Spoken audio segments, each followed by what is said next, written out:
Я только что 40 минут настраивала камеру, потому что у нас уже 2 недели нету света. За окном просто ужаснейшая темень, и где бы я ни села, картинка выглядит ужасно. Поэтому смотрите, как есть. Я старалась сделать хотя бы вот этот антураж. Всем привет, меня зовут Настя, и сегодня я бы хотела рассказать вам немного про то, как найти свое хобби, и рассказать вам про свои хобби. Если вы когда-нибудь видели мой инстаграм, или, может, здесь меня смотрят те, кто давно за мной следит, тот знает, что у меня достаточно много хобби, и всегда я получаю много вопросов о том, как я начала заниматься конкретным хобби, всегда меня просят дать какие-то советы. И я решила, что почему бы не записать про это видео, возможно, кому-то мой рассказ пригодится. И начать я хочу с того, что дам такие небольшие 4 совета. Здесь те правила, которыми пользуюсь я, которые помогают мне. И первый совет основан на моем опыте. Это то, что у моих хобби всегда есть цель. То есть мне неинтересно делать что-то, лишь бы делать. Поэтому я стараюсь найти для себя какую-то цель, придумать, зачем мне это нужно, и так мне проще держать мотивацию, так мне проще чем-то заниматься. Мне интересно пить со своих чашек, носить вещи, которые я связала, не знаю, вешать картины на самое видное место. А когда я делаю что-то и потом это прячу в дальний ящик, то это сразу перестает для меня быть каким-то интересным и, не знаю, не иметь смысла. Возможно, это немного неправильная позиция, но, не знаю, я думаю, что есть такие же люди, как и я, и, возможно, этот совет вам поможет заниматься чем-то действительно, что вам и удовольствие принесет, и какую-то пользу. Здесь и получается вот этот первый совет, что попробуйте подумать о том, что вам сейчас нужно. Возможно, вы давно ищете какой-то свитер или шарф какого-то необычного цвета, вы можете это связать. Возможно, вы фанатеете от тренда на брелки для сумок. Попробуйте сплести из бисера или из какой-то ткани, или из какой-то кожи, или даже из шнурков это сделать. Может быть, вам понравится. Второе правило максимально простое. Это то, что нужно не бояться пробовать. Искать хобби, которое и расслабляет вас. Мне кажется, это немаловажно, чтобы хобби вас расслабляло и отвлекало от всего, да, от работы, от каких-то дел, и чтобы хобби вас зажигало. Для меня, например, самое такое расслабляющее хобби — это вязание, но я знаю, что есть у меня много знакомых, которых вязание, наоборот, бесит и вызывает какие-то нервы у них, да, то есть меня это максимально успокаивает, и их, наоборот, заставляет нервничать. Поэтому ищите то, что вам подойдет лучше всего. Третье — это вспомните, чем вы любили заниматься в детстве, что вам тогда приносило удовольствие, что вам нравилось, действительно нравилось делать, и попробуйте, уже будучи взрослым, снова заняться этим хобби. Например, я осенью захотела сплести себе брелок на сумку из бисера, и это было настолько прикольно вернуться вот эти вот такие ностальгические, приятные воспоминания, получить вот эти эмоции. Сейчас я не продолжаю плести из бисера, тем не менее я знаю, что у меня навык этот есть, да, но все равно попробовать того действительно стоило. Теперь у меня есть и брелок из бисера, и напоминание о том, что у меня вот эта часть жизни, она была. Поэтому вспоминайте, повторяйте и кайфуйте от того, как это приятно делать и сейчас, будучи взрослым. И последнее — это уметь возвращать себе мотивацию и вдохновение. Мы привыкли получать мотивацию и вдохновение с соцсетей, но у большинства все соцсети забиты контентом про распаковки, про работу, какие-то смешные котики, собачки, в общем-то, все-все-все, но не контентом про хобби. Попробуйте постепенно наполнить свою ленту контентом про хобби, чтобы вас это тоже периодически вот так зажигало, мотивировало, вдохновляло, и тогда вам будет намного легче не выходить из вот этой вот колеи, когда вы чем-то занимаетесь расслабляющим, приятным, полезным для себя, потому что, не знаю, я сразу замечаю, когда я начинаю так морально загибаться, когда у меня нет какого-то творческого хобби. Ну, знаете, к сожалению, я не эксперт по хобби, вот, поэтому это все мои правила. У меня как-то так случилось, что я всю жизнь чем-то занимаюсь, я считаю себя достаточно творческим человеком, поэтому Не знаю, надеюсь, мои вот эти маленькие советы помогут тем, кто, возможно, не считает себя творческим человеком, которому сложно находить хобби. Мне кажется, что вот этот совет про цель, он вообще максимально классный. Придумать, что тебе сейчас хочется, да, чего тебе не хватает, и сделать это самому. У меня тоже все получается не с первого раза, но тем не менее есть какой-то запал и есть, наверное, усидчивость, чтобы продолжать и попробовать еще раз и еще раз. Вот, давайте сейчас расскажу про мои хобби и интересы, которые у меня есть. В основном у меня сейчас таких два основных хобби, я бы сказала. И одно из них — это вязание. Я им начала заниматься еще, наверное, года 3 назад. Я тогда сделала свой первый кардиган. Он, кстати, разлетелся по Пинтересту. У меня даже пришло несколько учениц, которые вели блоги про вязание, вот, и учились у меня таргету благодаря этому кардигану.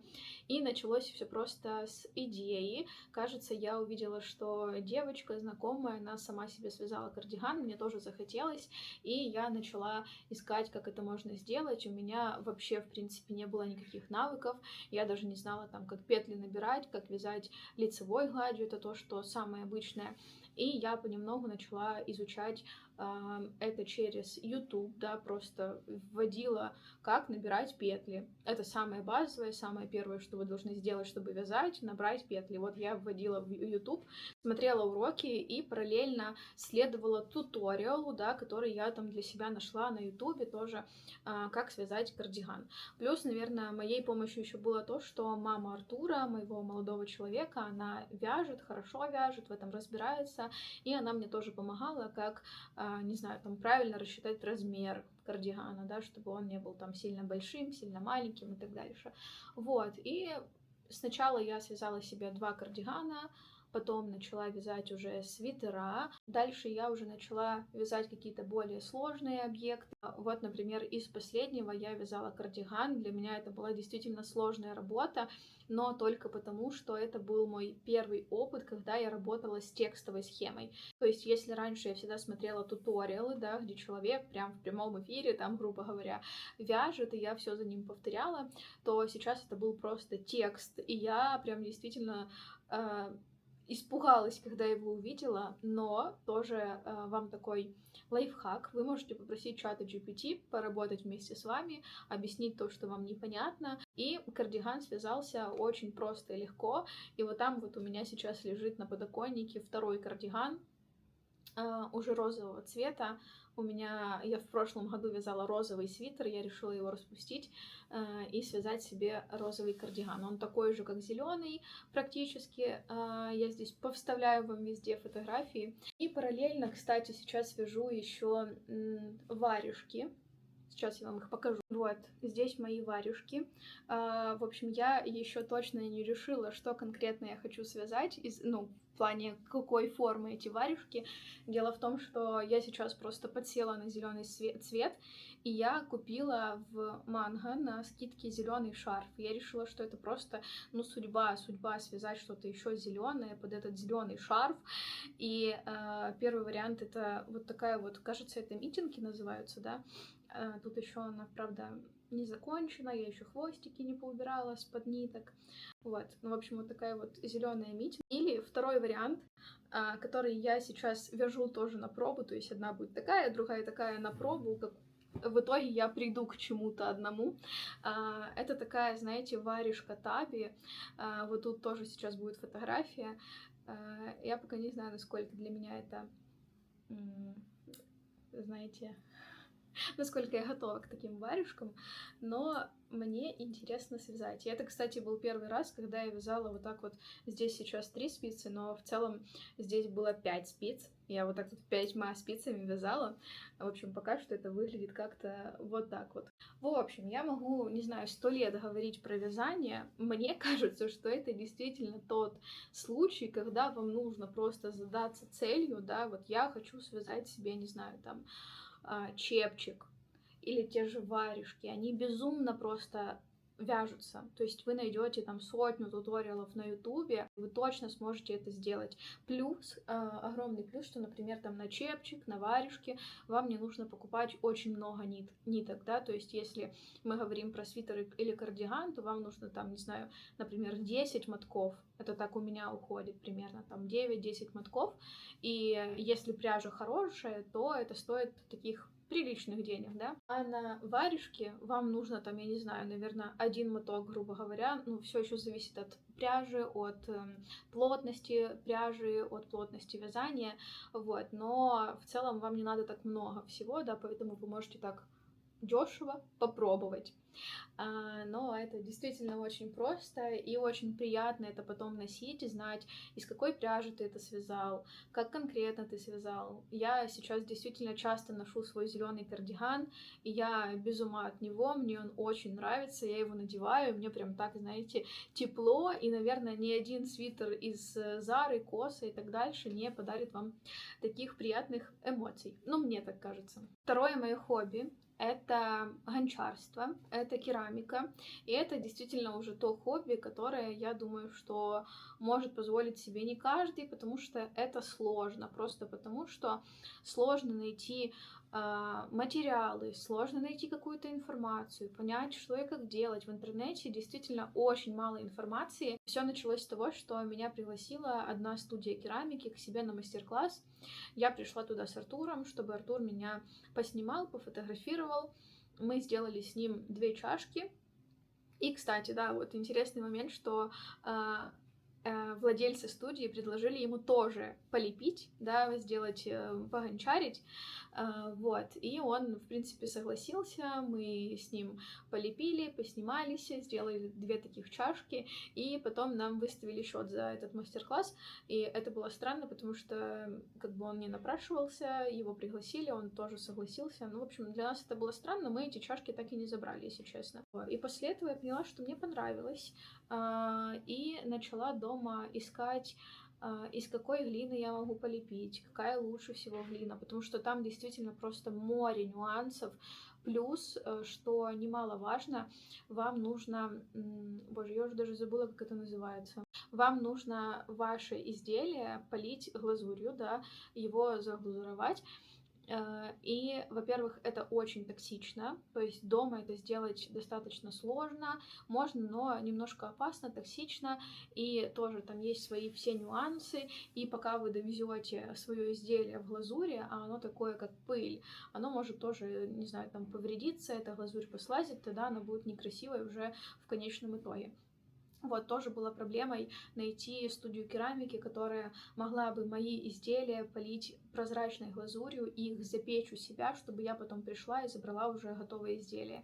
В итоге мы все нашли, конечно, не с первого раза, да, я ходила в несколько студий, но в итоге все получилось, и тоже были такие периоды, когда я забираю изделие, оно все в трещинах, все очень некрасивое, или изделие нормальное, без трещин, но внутри там какие-то куски чужих работ, не знаю, там какая-то грязь, пыль, в общем, не всегда это приятно, точнее, всегда неприятно, потому что ты старался, делал, а в итоге просто так что-то испортилось. Наверное, таким тоже основным моментом стало то, что я, во-первых, очень часто этим занималась, да, то есть я такой у меня был конвейер, когда я свои изделия относила в студию керамики, пока они там пекли там 2 недели, например, я уже делала новые, они мне писали, что приходите, забирайте свои изделия, я приходила, забрала эти, принесла сразу новые, такой был конвейер, когда я постоянно что-то делала. Потом, по-моему, в прошлом году, если я не ошибаюсь, или в позапрошлом, Артур подарил мне гончарный круг, я всегда его хотела, всегда мечтала, они такие, ну, достаточно небюджетные, особенно когда это просто хобби, да, а не там работа какая-то, вот, и я начала учиться на гончарном круге, и это, конечно, очень тяжело, то есть какие-то базовые формы даются прям действительно тяжело, хотя в итоге ты можешь делать прям такую идеальную чашку, идеальную идеально ровную, идеально красивую. Мне прям очень нравилось этим заниматься, хотя часто я думала о том, что вот бы пойти на какие-то курсы к какому-то действительно классному гончару, не просто там на мастер-класс, а вот походить на курс, чтобы научиться прям, знаете, так идеально все делать, чтобы, не знаю, просто для себя. Но вот это, наверное, просто для себя, оно меня всегда останавливало, потому что все это стоит очень-очень дорого. Действительно, дорогое такое удовольствие всем этим заниматься, и сейчас действительно тоже сложно стало находить какие-то материалы, и комбинировать эти материалы, потому что не вся глазурь подходит к определенной глине, не все ангобы, это краски, подходят к определенной глине или к определенной глазури. И когда у тебя мало опыта, и ты не можешь найти информацию, когда ты, знаете, не в кругу вот этих керамистов, то сложно этим заниматься, но, тем не менее, очень интересно. Сейчас я перестала заниматься керамикой. Наверное, основная причина — это то, что мы убирали дома, мы спрятали гончарный круг вот сюда вот под кровать, чтобы его достать, надо все это перелопатить. И второе — это то, что когда ты занимаешься керамикой, да, вот я хочу слепить, например, сейчас чашку, у меня еще около недели будет стоять дома жуткий бардак, потому что ты не можешь убрать сразу гончарный круг. Скорее всего, завтра или послезавтра он тебе опять понадобится, чтобы подровнять, чтобы подточить. Я уже даже забыла, как называются разные процессы в керамике, поэтому, не знаю, буду говорить своими словами. Вот, ты не можешь убрать этот гончарный круг, ты не можешь сложить все инструменты, потому что они тебе снова понадобятся через 2 дня. Ты не можешь спрятать куда-то изделия, которые ты уже сделал, потому что им нужно высохнуть в определенном месте, в определенной форме, под определенным каким-то, не знаю, там целлофаном, например, я сушила. То есть это всегда такой бардак на неделю, и иногда это, конечно, напрягает. Вот, когда там у тебя весь стол кухонный занят вот этим гончарством, и тебе просто там негде поесть, это неудобно. Вот, и просто грязно. Поэтому я вот немножко это все забросила. Возможно, сейчас вот у меня, кстати, много времени, я бы не против была бы погончарить, но сейчас проблемы со светом. Когда-то мне очень хотелось бы, чтобы у меня была своя студия керамики. Даже, знаете, я не мечтала никогда на этом зарабатывать, но мне всегда хотелось просто вот такой свой уголок, в котором я этот бардак могу разводить просто вечно. Но керамика прям супер классный опыт в моей жизни. Я знаю, что я очень многих вдохновила через свой инстаграм на керамику, и мне это очень приятно, мне это очень ценно. Я думаю, что я еще обязательно вернусь к этому хобби. Вот знаете, это то, о чем я говорила, это что в данный момент ты этим не занимаешься, но ты знаешь, что это у тебя есть. И ты можешь к этому вернуться. И это очень приятно. Следующее мое хобби — это рисование. Я рисую тоже почти всю свою жизнь. Я училась на графического дизайнера, мы тоже там рисовали очень много. И это тоже то хобби, которого сейчас конкретно нет в моей жизни по причине того, что, во-первых, это тоже бардак. Мне негде у нас в квартире этим заниматься, да, вот разложить все свои кисточки, краски. Но, наверное, самая главная причина — это то, что вот здесь у меня нет цели. Вот то, о чем я говорила. Здесь у меня нет цели, мои рисунки вот прямо сейчас лежат под батареей. Мне не нравится их вешать, это как-то не вписывается в стиль квартиры, мне не нравится их вешать на какое-то видное место, и плюс к тому у меня почему-то нету, ну, либо это я не выработала, либо просто реально этого нету, навыка придумывать самой картины, то есть я классно срисовываю, я классно могу там фотографию превратить в рисунок, но придумать что-то из головы — это вообще не про меня. Конечно, сейчас тоже есть чат GPT, можно было бы с ним как-то это поработать, чтобы он там что-то сгенерировал, но это уже сложнее. Мы сейчас думаем о том, чтобы какие плакаты в нашей квартире поменять. Мы заехали в квартиру, и они уже у нас висели в рамках.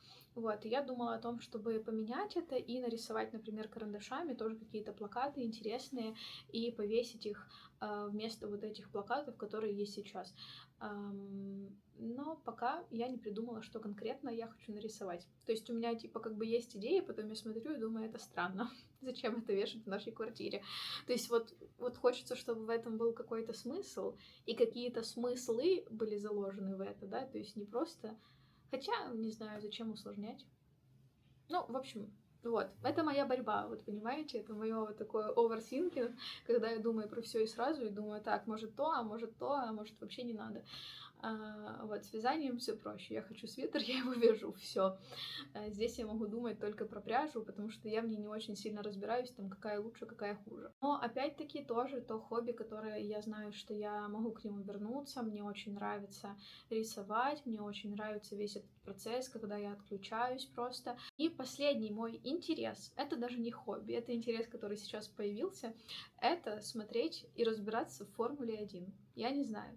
Я просто стала каким-то фанатом. Во-первых, наверное, из-за того, что Артур начал смотреть не так давно, и я с ним как-то посмотрела гонку, мы что-то, это был выходной, а гонки идут по выходным, мы остались дома, делать было нечего, вот, я решила с ним посмотреть гонку, и я такая, интересно, а кто этот чувак, а что это за машина такая красивая, вот, и после этого мы стали прям больше и больше смотреть, и, наверное, апогей этого был вот совсем недавно на выходных, мы тоже остались дома на все выходные, была ужасная погода, и вышел сериал «Сена». Я советую его посмотреть, даже если вы не интересуетесь гонкой. Очень интересно про жизнь гонщика, очень красиво снят сериал.